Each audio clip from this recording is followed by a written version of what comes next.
Hola queridos amigos, vamos a hablar en esta charla del Dios del Islam.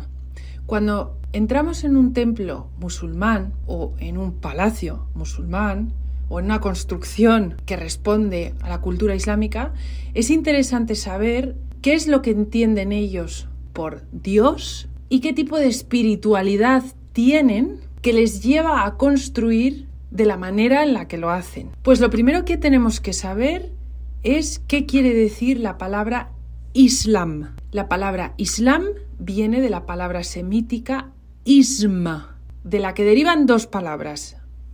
Isam, que quiere decir sometimiento, y salam, que quiere decir paz. Pues si tú juntas sometimiento y paz, te sale la palabra Islam, que quiere decir rendirse a Dios. No se someten a Dios gratuitamente, sino que se ponen en sus manos para protegerse, porque de esa manera están a salvo. Es inevitable hablar de Alá sin mencionar a Mahoma, porque sin la existencia nunca se hubiera dado ni la religión musulmana ni la cultura islámica tal y como lo conocemos ahora.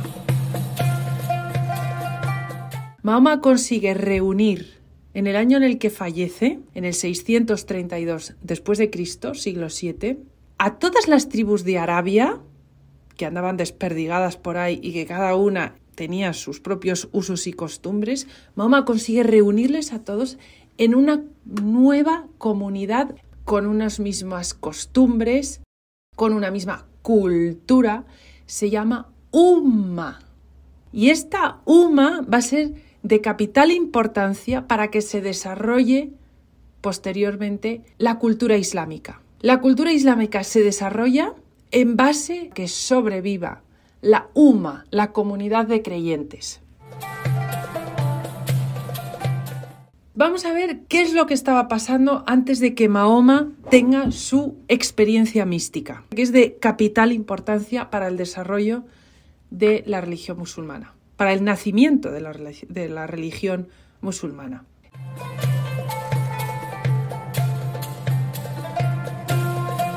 El contexto histórico. En la península arábica existían una serie de tribus bereberes, de etnia bereber, nómadas, que tenían unas creencias politeístas. Es decir, ellos tenían su propio panteón de divinidades. Muchas de ellas procedían de las religiones sumerias, mesopotámicas, en la que había un dios, una divinidad, que estaba como por encima de las demás. Era un ser supremo. A este ser lo llamaban Alá. Esta mitología, tenía una carencia, ¿vale? La gente estaba preguntándose que esto no daba respuesta a todas sus inquietudes. ¿A qué pasaba después de la muerte? Es decir, se había desarrollado a lo largo de los años una mitología que explicaba las vidas y las hazañas de estas divinidades, pero una vez que uno fallecía, pues no se explicaba nada. Vamos, te fastidias, es que no lo sabemos. Esto es algo, por otro lado, es una cosa muy curiosa, ¿no? Pero es muy mesopotámico, en el que la gente pues no se preguntaba o no le daba importancia a lo que les pasaba una vez fallecían, porque para estas tribus bereberes nómadas lo más importante era la supervivencia de la tribu. Es decir, el individuo estaba al servicio de los ideales comunitarios, al servicio de la tribu. Claro, esto les hacía estar muy cohesionados, porque se tenían que ayudar mucho unos a otros para que sobreviviera la tribu. Ahora empezáis a entender por qué es tan importante para el mundo musulmán el concepto de la Umma, de la comunidad de creyentes. Bien, pues en el momento en el que vive Mahoma, que es el siglo VII, Mahoma, por supuesto, pertenece a una de estas tribus berberes, que en origen eran nómadas, pero ya en el siglo VII se empiezan a sedentarizar un poco. A Mahoma le toca vivir en una ciudad que se llama Meca, que está en la península arábica. Se encuentra en la mitad de la ruta comercial de dos grandes ciudades que pertenecen a las dos potencias mundiales. Una es Constantinopla y otra es Ctesifonte. Constantinopla era la capital del Imperio Bizantino, es decir, el Nueva York de Estados Unidos, imaginaros, y Ctesifonte era la capital del Imperio Persa Sasánida. Pues imaginaos, Nueva York y Pekín se encuentra Madrid, pues imaginaros Madrid. Madrid es una metrópoli con distintas culturas, con gente que viene, inmigración por todas partes, un influjo de ideas constantes, un intercambio de ideas, un intercambio de tradiciones, un intercambio de información brutal. Muchísima gente entrando y saliendo, ¿no?, de esta ciudad.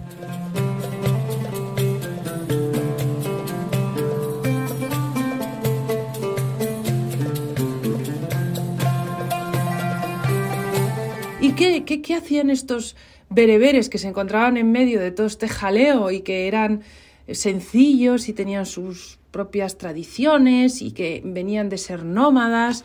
Hombre, esto les hacía pues estar en un momento de cambio de costumbres, por lo menos, ¿no? O estaban en un proceso de perder sus costumbres y adoptando costumbres nuevas, ideas nuevas. Esto también les hacía estar como en búsqueda de una nueva ideología que diera respuesta a las necesidades que tenían. Es un poco lo que nos está pasando hoy en día. Vienen valores distintos, vienen valores del extranjero en esta sociedad globalizada. Imaginaros, pues esto es como la Meca del siglo VII, en el que se nos están inoculando o se nos están presentando nuevos valores que tenemos que adaptar a los que ya tenemos, para así crear una nueva forma de vida. Bueno, pues esta era la situación en la que se encontraba Mahoma.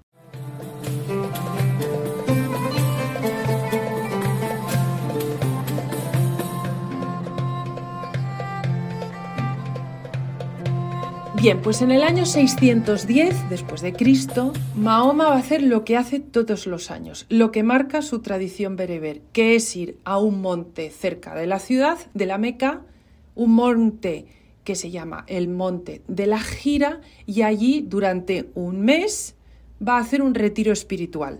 Por favor, no imaginaros que el mes de Mahoma en el siglo VII es lo mismo tipo de mes que tenemos ahora con nuestro calendario gregoriano. No es así, pero bueno, para que nos entendamos. Su tradición mandaba que un mes al año se fuera al Monte de la Gira a hacer un retiro espiritual. En este retiro espiritual, como os marcaba la tradición, las personas debían estar en completa soledad y en cuevas. Y ahí tenían que tirarse día tras día tras día. Yo no sé si comían o bebían, no tengo, hombre, beber tendrían que beber si no se morían, pero vamos, no sé muy bien qué hacían luego para cubrir sus necesidades. El caso es que no debía ser fácil. Entonces ahí se encuentra Mahoma en la cueva, rezando. No sé si habría dormido, si tendría hambre o no tengo ni idea. Y en ese momento, ¡zas!, como que él siente una presencia sobrecogedora. Una presencia muy fuerte, de la que es imposible ignorar. Esta presencia Mahoma la reconoce como el ángel Gabriel. Y este ángel le habla y le dice, recita. Entonces, claro, imagínate el susto monumental que se pega al otro. Y le dice, oiga, que yo no soy un recitador. Que esto él lo describe así, que le dice que no soy un recitador, pero que me estás hablando. Y entonces el otro, en vez de insistir, coge y le da un abrazo sobrecogedor. Tanto así que siente como que le falta el aire. Y cuando ya vio que Mahoma no lo soportaba más, estaría quedando morado, falta de oxígeno, no sé, el ángel lo suelta y le vuelve a decir, recita.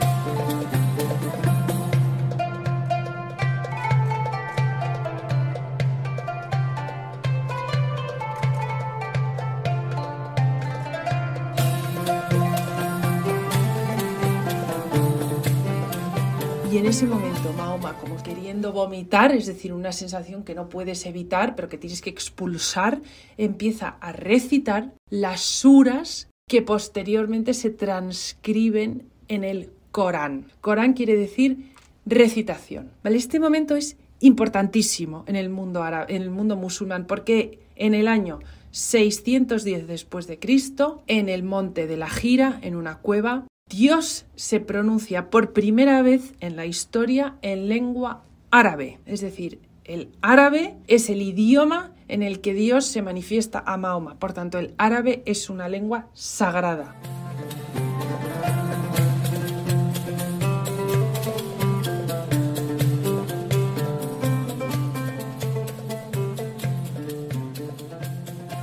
Esto tiene mucha trascendencia para nosotros los cristianos, o bueno, por lo menos para mí, cuando estaba aprendiendo todas estas cosas me costaba, ¿no?, lo de tener una lengua sagrada, porque los cristianos no tenemos una lengua sagrada, pero ellos tienen esta anécdota, tienen este hecho, y a partir de este momento el idioma árabe empieza a ser sagrado.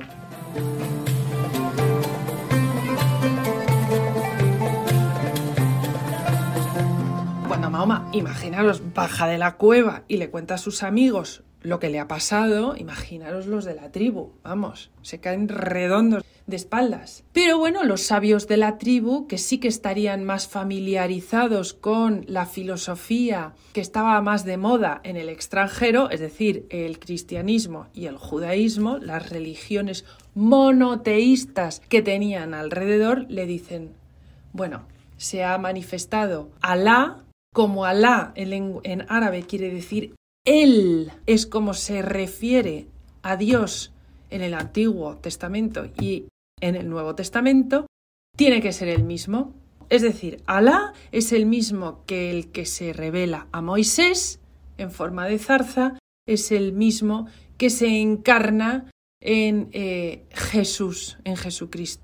Por tanto, para los musulmanes, después de este momento, Mahoma es un profeta y es el último de los profetas a los que Dios se manifiesta. El primero es Jeremías, luego es Ezequiel, esto lo sabéis, luego es Isaías, luego es Abraham, luego es Moisés. Para los musulmanes después va Jesús, que sería el sexto, y el séptimo y último es Mahoma. Bien, pues imaginaros lo que tenemos, ¿no? Tenemos esta revelación, esta experiencia mística. De esta experiencia mística se empieza a construir en vida de Mahoma. Mahoma le quedan muchos años de vida todavía. Se empieza a construir una nueva religión. Pero claro, es nueva religión. Hay que crearla. Está por hacer. ¿Y qué es lo que hacen? Lo primero que hacen estos padres musulmanes, pues se fijan en lo que tienen alrededor.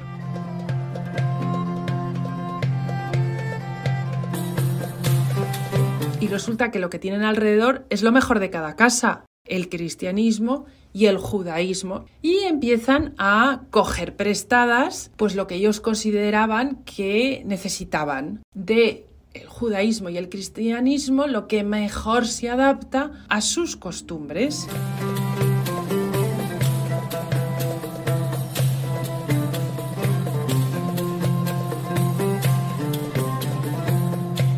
Bien, para el arte, lo importante es que cuando Mahoma baja a los de la tribu y él describe la experiencia mística que ha tenido, él dice que es una presencia ubicua, es decir, no tiene forma. No describe un ángel como nos lo imaginamos nosotros. Nosotros nos imaginamos a un señor o un chico o un niño, es decir, un ser antropomorfo con unas alas. Nos lo imaginamos guapo, nos lo imaginamos, no sé, rubio. Yo me lo imagino rubio con los ojos azules, no sé, como los veo a los ángeles en los cuadros del Museo del Prado. Bien, pues Mahoma eso no lo dice. Él dice que es una presencia sobrecogedora, de la que es imposible escapar.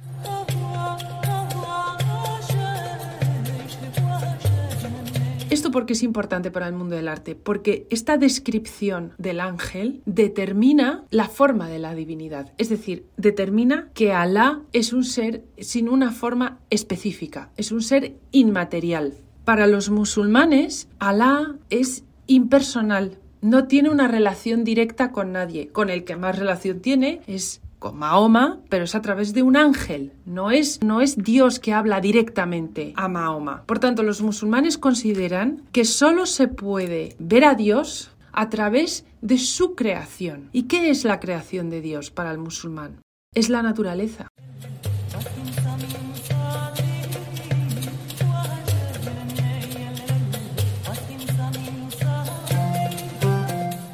todos los elementos que forman la naturaleza son la creación de Dios. Y por tanto, si uno lo observa y se empapa y se llena de esa creación, es para recibir a Dios.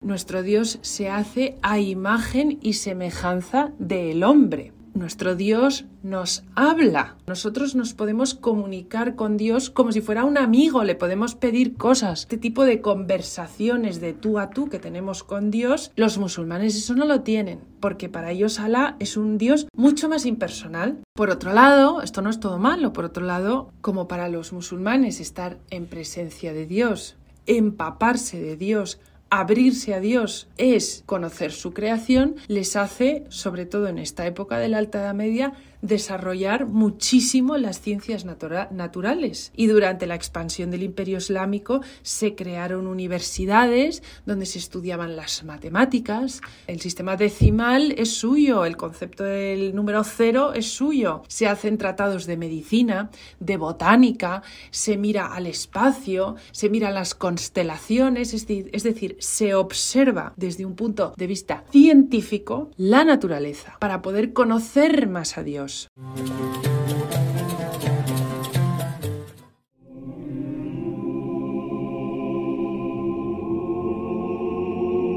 Como nuestro Dios es un ser que toma forma, hace que nuestra concepción de lo divino también tenga una forma. En el arte, ¿esto cómo se traduce? Nuestras iglesias determinan un recinto sagrado, es decir, lo que hay dentro de la iglesia es sagrado porque es la casa de Dios, en oposición a lo que está fuera de la iglesia, que es profano, no está dotado de la misma sacralidad. Por tanto, lo que está dentro de la iglesia, lo que es la casa de Dios, lo que es sagrado, lo vamos a cuidar más, lo vamos a decorar mejor, lo vamos a ornamentar, en oposición a lo que está fuera del templo, a lo profano, que lo podemos descuidar más.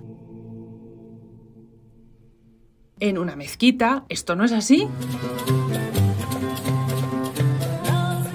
Las mezquitas, los muros de las mezquitas tienen unos arcos enormes que en origen estaban abiertos para que la naturaleza, lo que está fuera del templo, entre dentro del templo, porque es lo mismo, porque es de igual importancia lo que está fuera que lo que está dentro, porque lo que está fuera y lo que está dentro, las dos cosas son obras de Dios, son creación divina. Entonces lo que se intenta con unos muros abiertos es que no haya diferencia entre fuera, dentro, dentro, fuera. Tiene que haber, más o menos, todos los elementos tienen que estar representados, porque todo es divino. Cuando ya entramos en la mezquita y vemos ese patio de naranjos con esas albercas que llevan agua de un naranjo a otro, tenemos la naturaleza representada por medio de los naranjos, los frutos representado por medio de las naranjas, el agua representada por medio de la alberca. Imaginaos que en origen, cuando tú te encontrabas dentro de la mezquita, podías ver perfectamente los naranjos que había alrededor. Cuando en el siglo XIII-XIV se empieza a construir una iglesia dentro de la mezquita, se tienen que cerrar esos arcos, se tienen que cerrar muchos de ellos. Además, hoy en día son capillas laterales de la catedral, pero es que es inevitable, no puede ser de otra manera, porque nosotros no concebimos la divinidad de la misma manera que la conciben los musulmanes.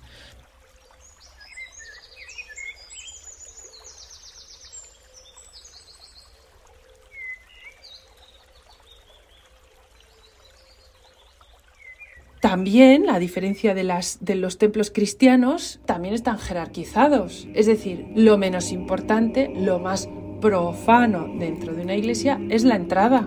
Y conforme vas avanzando, te vas adentrando más en el templo, vas a llegar a la zona más sagrada, al Sancta Sanctorum, que sería el sagrario. Esto los cristianos lo adoptan de los egipcios, que también tenían, o fueron los primeros que tenían templos jerarquizados. En los templos cristianos, cuando una persona entra en el templo, tiene que recibir una cierta instrucción, tiene que recibir una cierta preparación antes de estar cerca de la divinidad. Necesitamos recibir una preparación previa. En las iglesias medievales, porque estamos hablando de la época medieval, esta preparación se traduce en pinturas en los muros que nos enseñan los evangelios. Esculturas transmiten mensajes propiciatorios hacia la divinidad, etc. En una mezquita esto no pasa.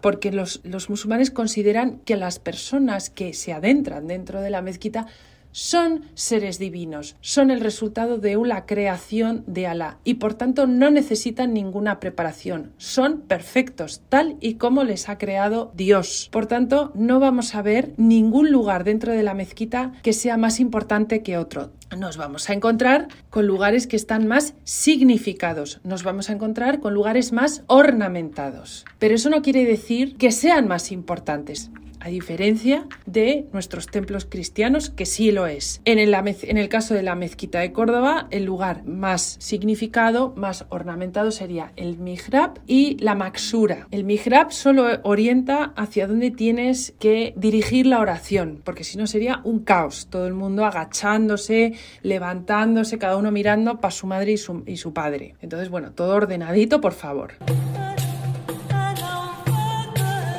Pero es una cuestión práctica. La maksura, luego hablaremos de ella cuando hablemos más de la mezquita de Córdoba, es donde se colocaban las autoridades de la ciudad, es donde se colocaba el rey, es decir, el califa y sus visires, los príncipes locales, es donde se colocaban los políticos, el presidente del gobierno, el rey y Isabel Díaz Ayuso, y se colocaban en primera fila para que no les atosiguen, para que no les toquen, para que no les pidan autógrafos. Bueno, pues ese lugar está como más señalizado, pero no porque sea más sagrado.